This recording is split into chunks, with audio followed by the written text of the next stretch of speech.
welcome back! So today we're going to be doing a 24-hour readathon, but it's not really going to be a typical 24-hour readathon because I need to sleep.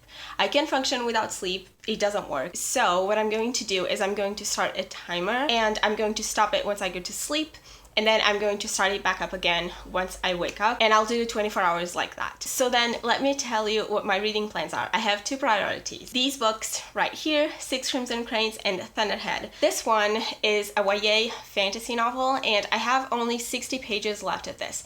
But I'm going to leave this until tonight because I'm going to be doing a video call with a friend of mine. We're buddy reading this, and so we're going to finish it together. So I'm going to talk to you guys about it then. So I will be starting the readathon with Thunderhead. This is a YA dystopian novel. It's the sequel to 𝐜𝐨𝐧𝐭𝐚, and I'm really excited that I'm finally reading this because I love 𝐜𝐈, if you don't know. And so this one, I have about 300 pages left to go. So I guess this is going to be my priority. I'm really excited to finally be finishing this one. I'm really enjoying it so far. So this will be my first read of the readathon. And then I have two more books, but those ones I'm going to only pick up if I have some time to spare or if I want to maybe take a break from Thunderhead. So the first one is Metamorphosis by Franz Kafka. This one is a classic, of course, and honestly, this is really short. This is only 106 pages. So I could pick this up any time of the year. The thing is, usually I don't reach for classics because I read so many genres and there are so many books that I want to read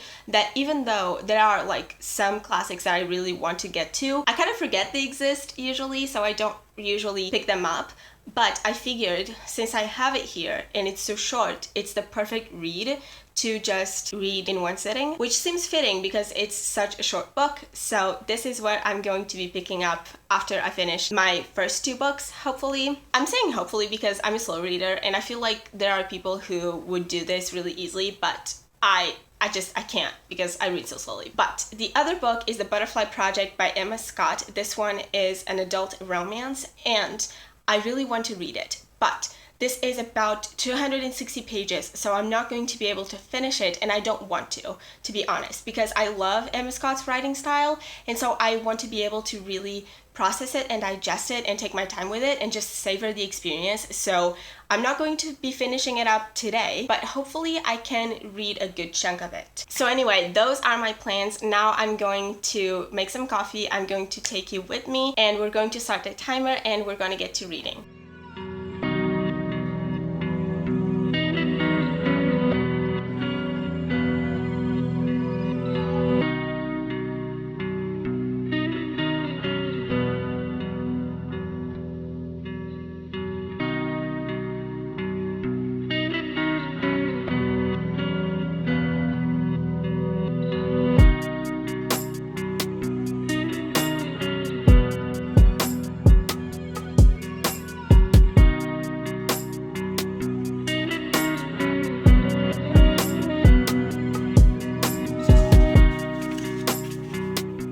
Okay, so I am officially over 1 hour into the readathon, and I'm also a little bit over halfway through Thunderhead, so I figured I would update you on my thoughts on this book. This is, like I said, the sequel to 𝐜𝐈 by Neil Shusterman. It's the second book in the Arc of a 𝐜𝐈 trilogy, and these books are set in a world where basically we've conquered illness, poverty, hunger, and we've also conquered death. And so to solve the issue with overpopulation, there are these people called 𝐜𝐈s who are in charge of gleaning people so that overpopulation doesn't go overboard, right? And in the first book, we follow Citra and Rowan. It's third-person POV, but we follow both of them. We have both of their perspectives, and they are 𝐜𝐈 apprentices in the first book. And now in this one, we're following the aftermath of that book, and I'm loving it. I love the first book, and I'm loving this one as well. This one, I still love the characters, obviously, and we have also some new ones that give us really interesting perspectives that we haven't seen before. But honestly, what I'm liking most about this book is the world building, because it's genuinely so impressive to me. There are a lot of details in this world. Like, the world seems simple in concept, and it is, but Neil Shusterman in the first book, you can tell how much work he put into all the details in this world, how much thought went into it, but we don't actually get to explore all that much in that first book. But in this one, he's expanding on so many little elements that in the first book, you know, I found them interesting, but that I didn't even think much about, and he's exploring them here, and it's so incredibly interesting. There are so many questions that this raises, and I'm just so enthralled by this. The main thing that he's exploring with this one is the Thunderhead. As the title says, the Thunderhead is basically the cloud, but imagine if the cloud was this really all-powerful, all-knowing AI, and he's basically exploring the fact that this Thunderhead essentially knows everything and can get to everyone except the sides, because the sides are above the law. The law is a Thunderhead, basically. And so he's exploring the limitations of the Thunderhead, and also how that means that when sides do things that they shouldn't do, the Thunderhead can't really get to them, but maybe can explore some loopholes in its own rules. So that's super interesting, and there's also so much intrigue in this story. There are so many moving pieces here. I'm always excited to pick this up because I truly don't know where this is going. So yeah, that's my update for now. I'm really enjoying this. Oh, and I figured since I'm updating, I would talk about Six Crimson Cranes as well. Like I said, I only have 60 pages left of this, and I will update you once I finish with my final thoughts, but I figured I'm just going to tell you what this is about first and give you my thoughts at the moment. So this is a YA fantasy, like I said, and we're following our main character, 𝐜𝐸𝐬𝐬. This is first-person POV, and 𝐜𝐸𝐬𝐬 is a princess, and she is a princess to a kingdom that doesn't really approve of magic, but she does have magic, so she has to hide it. And one day she finds out that her stepmom also has magic, and when 𝐜𝐸𝐬𝐬 finds her stepmom puts a curse on her as well as her 6 brothers, and the stepmom turns the brothers into cranes, so 6 Crimson Cranes, and she also puts a bowl on 𝐜𝐸𝐬𝐬's head that covers her eyes, so no one can tell who 𝐜𝐸𝐬𝐬 is, and as long as 𝐜𝐸𝐬𝐬 has that bowl on her head, she also can't say anything or basically make any sound, because every time that she says something, one of her brothers will die. So basically the idea is that 𝐜𝐸𝐬𝐬 needs to now find her brothers and break the curse, but she is completely alone, and she can't even communicate her situation to anybody, and no one knows her, so it's a very, very tough predicament. But honestly, that's what I love about it. I love this setup so much, and that's why I wanted to read this book, because I could tell it was going to be a favorite, or at least a book that I would love, and I am loving this. I really like 𝐜𝐸𝐬𝐬𝐬. She is a very strong and active character. She really relies on herself to do everything that she can. She's always relying on her strength and her wits, and I love that about her. And I also have really enjoyed seeing her growth, and the plot is just incredibly fun. To me, this reads like a fairy tale. It's so whimsical and magical and fun to read,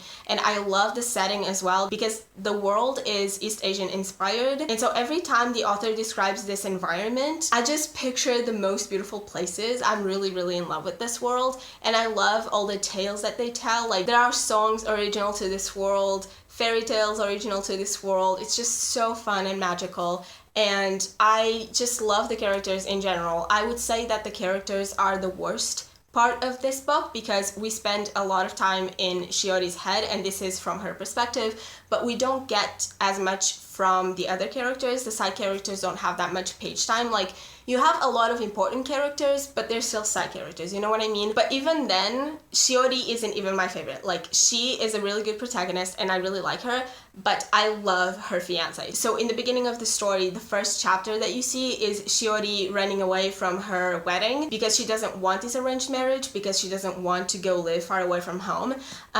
But you get to meet her fiance, and he's just the sweetest soul. I love him. So yeah, I would say that even though I don't think that the characters have a lot of depth besides 𝐜𝐸𝐬𝐬𝐬, I would still say that the characters are very likable all around. So yeah, I'm just really enjoying myself. I'm skeptical about the ending. I don't know if the author will be able to pull it off in a way that I find satisfying, but besides that, I'm really, really enjoying this, and I can't wait to keep reading. So yes, anyway, those were my updates for now. I'm going to, I think, grab a snack and then keep reading.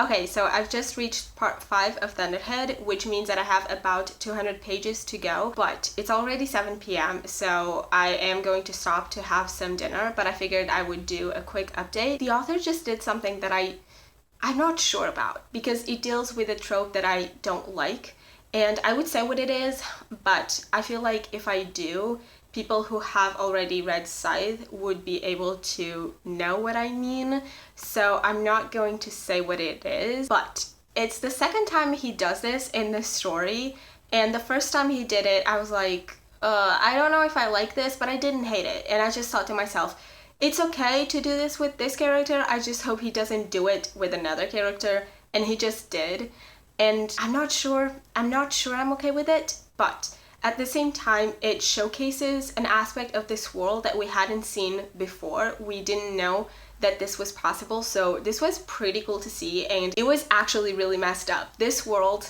I'm not gonna lie, I like how gritty this world is. I usually like emotional stories and greedy stories, especially when it comes to fantasy. I like my fantasies to be a bit greedy, and I guess this isn't fantasy, this is sci-fi, but also, you know what I mean. Sci-fi, fantasy, I like it when it's slightly greedy, and that's the case in this story, so at least I for sure like that aspect, but I'm still not quite sure how I feel. However, it's not that bad. I feel like I don't think I hate it. And also, I will say this author is really mean to Rowan, and Rowan is my favorite character.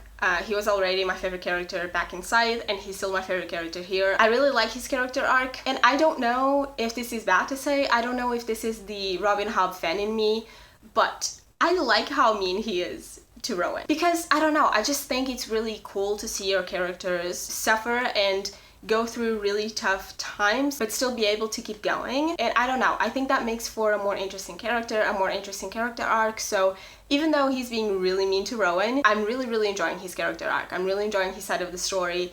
And again, I still don't know how I feel about that other thing, but now that this reveal has been done, I feel like I can already see the bigger picture. I can already see how the puzzle fits together, I feel like. So that's really exciting. I feel like things are finally starting to go down. I mean, yeah, I only have 200 pages left, which means that we are fast approaching the climax, which is super exciting. So I'm still really enjoying it. That's all I have to say for now. I'm going to have some dinner, and then after that, I'm going to finish Six Crimson Cranes. So I will update you about that book then.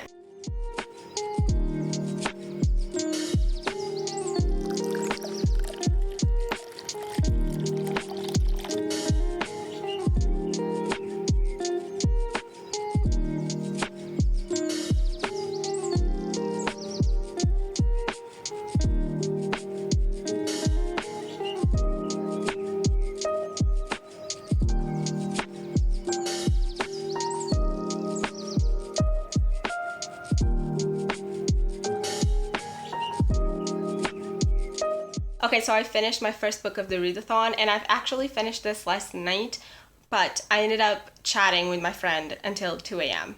So I was really tired, so I'm just talking about this today, but let me tell you what I thought. Let me tell you what I thought about the ending specifically. So I feel like the best way I can describe this is, and I don't rate books anymore, but I feel like the best way to describe this is that this is a 5-star book with a 3-star ending for me. I felt like, to me, about 80% of the book or so, most of the book was 5-star material for me. It had all the makings of a new favorite for me, but I think considering how much I loved everything else from the story, the ending was a slight letdown for me. It was fine, it was serviceable, but it wasn't great, and the rest of the book to me is great. So that was a bit disappointing, but at the same time I wasn't surprised, because I was skeptical going into the ending, because with all the puzzle pieces laid out, I really didn't see a way for this author to pull off an ending that would be satisfying or completely satisfying for me. And so I wasn't too surprised when it wasn't, but essentially the whole reason as to why these things ended up happening, the reason as to why Shiori had to go through so much, and her brothers as well, it's fine, it works, it's in character, but I don't like this plot device, so even though it works, I don't like it. I don't like that decision because, and I would explain what it is, but it would be a spoiler, so I'm not going to say it, but it's a plot device that I never like, and so I can never love. a story based on that. But you know, it works. It just comes off as slightly lazy for me. It's too easy. But again, it's in character, it works, it was fine. It just wasn't amazing, and the rest of the book was amazing. So, you know, I went into this book thinking, I think this can be a new favorite for me, and it got so close, so close. So I still very much really enjoyed the journey. It just didn't necessarily stick the landing for me, but I would still highly recommend this book, to be honest. Like, if you think the synopsis sounds interesting to you, I think you should pick it up, because to me, this is just a really fun ride. I like the characters. I don't think that this book excels when it comes to writing complex characters. Only 𝐜𝐨 is complex. I would say the other characters are very much like surface level because they don't get a lot of attention. They don't get a lot of page time, but they're still really likable, and the story is very whimsical and fun, and the world is beautiful. I absolutely love the world. So yeah, it wasn't a favorite, but it came really close, and I would definitely recommend it. And now, actually, in the spirit of me finishing Six Crimson Cranes and enjoying it so much, there's actually something that I really want to do, which is to learn how to make origami cranes, because 𝐜𝐨 was always making them, and I've never been an origami person, but sometimes it's fun to do, and I've never made an origami crane actually. So I figured, why don't I go out, I buy some origami paper, and I learn how to make some cranes in honor of this book. I think that would be really fun, and hopefully I can find origami paper. I'm actually not sure if I'm going to be able to find that paper in the stores in my neighborhood, but I really hope so, because I would like to do it with red paper, because Six Crimson Cranes. But yeah, if I can't find it, I'll just use regular paper, I guess. But I think I'm also going to stop at a coffee shop to grab some coffee and get some reading in. But either way, I'm going to take you with me. Hopefully we can find the paper, and hopefully we can get a lot of reading done from Thunderhead, because I'm about 100 pages from the end, so I'm really excited to finish it. Things are happening, and I'm excited.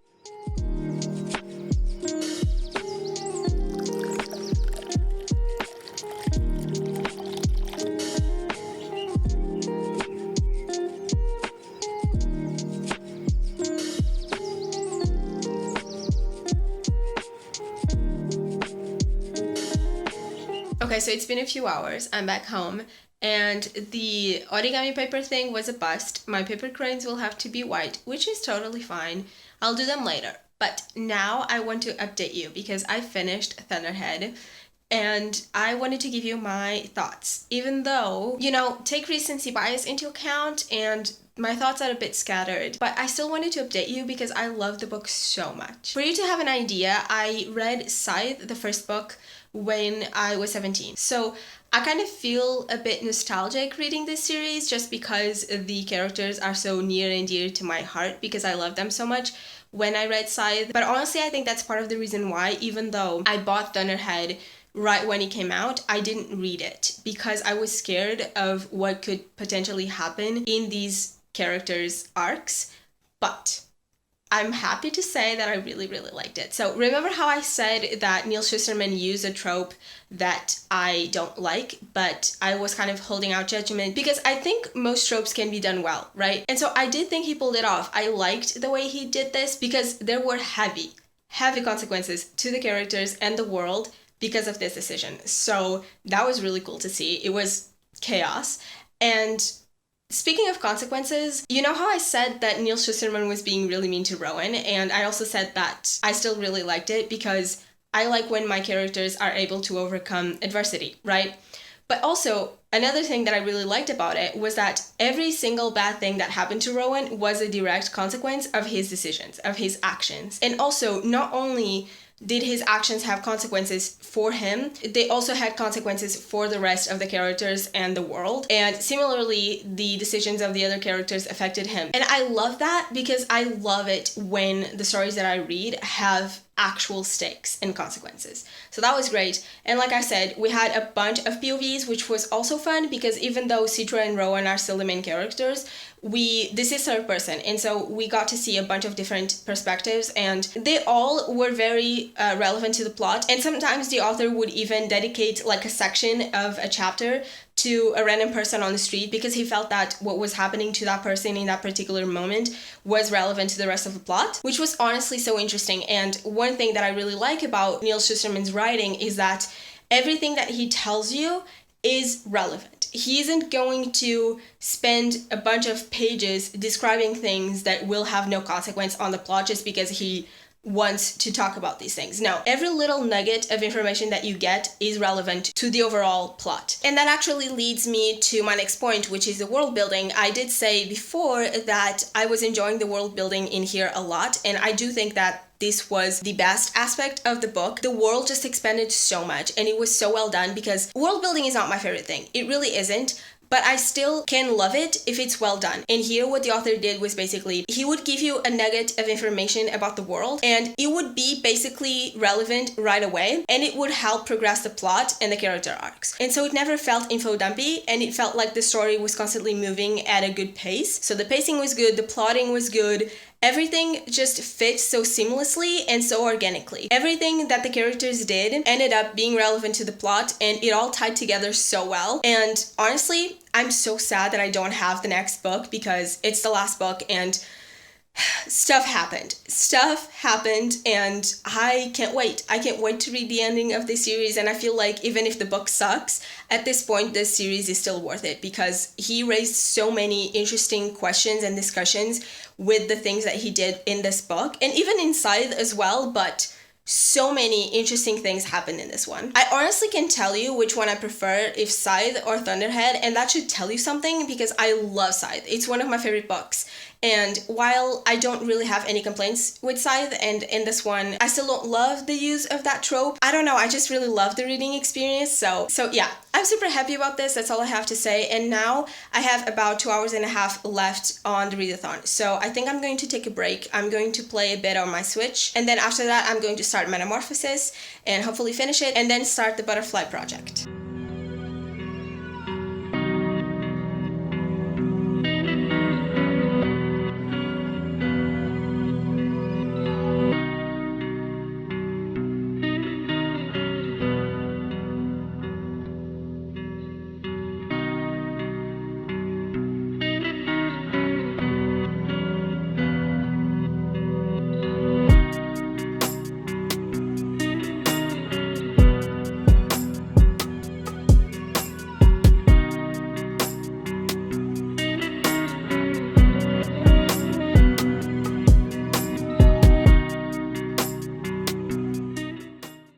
Okay, it's the next day. It's time to wrap up the readathon. Let me walk you through all the things that I read. First, I finished Six Crimson Cranes. I had about 60 pages left of this. This is a YA fantasy, and it came so close to being a new favorite. I had a great time with it. I really enjoyed it. The journey was amazing, and I would highly recommend it, especially if you're looking for a whimsical, magical story. Next, I finished Thunderhead. I had about 300 pages left of this, and this was for sure the highlight of the readathon for me. I absolutely loved it so much. This had 10 out of 10 world building, great characters, awesome political intrigue. I highly recommend this. Seriously, if you're interested in the series, you should definitely pick it up. Then I read The Metamorphosis by Franz Kafka. This was a really short read.